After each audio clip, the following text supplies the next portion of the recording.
Heather Gillbanks, CCXP, thank you so much for joining us here at the CXPA Connections event. I know that you were really instrumental in making sure that the Book of Knowledge happened. As the executive editor, you played a critical role in moving this project forward to the finish line, but you also were a contributor, and specifically, you were a contributor to the metrics, measurement, and ROI section of the book.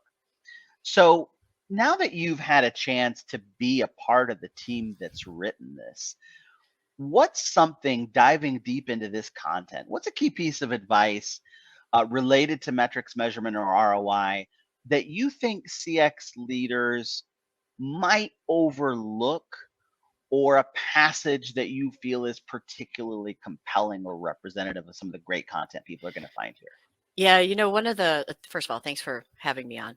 Appreciate it. It is my favorite topic to talk about, the book, and especially metrics, because I do feel like that's an area that gets overlooked. Sometimes as CX leaders, we have a tendency to think, well, we should just do CX for the sake of CX. But at the end of the day, if you're not connecting your CX program to the mission of your organization, and you are not choosing metrics that support your broader business goals, you are not ultimately going to be successful. You must continually prove that ROI.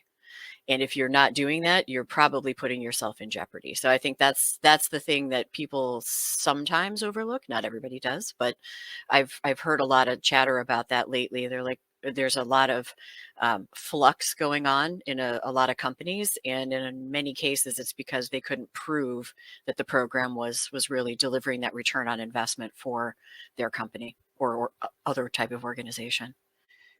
Absolutely. So as you look at this section of the book, and as you look at the content and the great content that you and the other contributing authors put down, Mhm. is there a passage or a piece of the book that you really want to call attention to?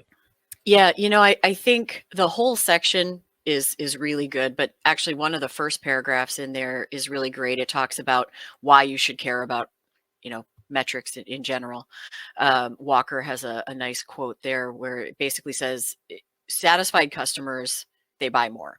And that's why we do this, to make sure that customers will come back, that we get a bigger share of wallet, and that we're getting the maximum that we can. But I think my favorite passage actually is on page 152. And it says the CX maturation process starts at the beginning with a clear articulation of business objectives. And that goes back to my earlier comment. If you're not connecting to those business objectives, you are missing the mark. And then it goes on to say, regardless of how narrow or broad the scope of those first CX projects, they should be driven by specific objectives, be they defined in terms of functional processes, such as satisfaction with a call center, or business results and customer behaviors. Perhaps it's maximizing retention or cross-sell, depends on your business goals.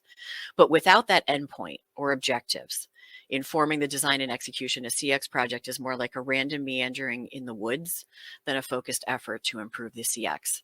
I think that passage really says it all. You have to connect to the business goals that the CEO and the rest of the C-suite care about, and then you have to line up your metrics so that they support those business goals and that there is a clear connection between them. Heather, that's fantastic. And for those who may be wondering how they should use this book, what's your recommendation? I mean, is this something that people should pick up and read cover to cover, or is this something that they should use as more of an ad hoc resource when a particular business problem related to metrics comes up?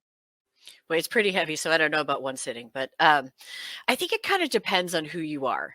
So if you are new to CX or fairly junior, you may actually want to go cover to cover because there's a lot of breadth across the book by design, excuse me, that that will give you a good grounding in all of the 5 domain areas.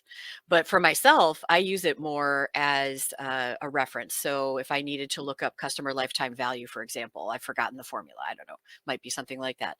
I would probably use it that way more so, or maybe I need to brush up on I don't know, some questions around strategy, right?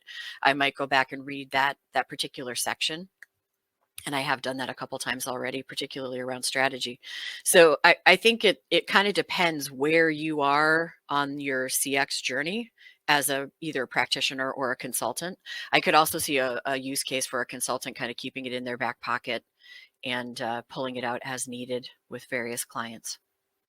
Heather Gillbanks, CCXP, is the executive editor of CXPA's Book of Knowledge First Edition, as well as a contributing author to the Metrics, Measurement, and ROI section. Heather, thank you so much for joining us today for CXPA Connections. You're welcome.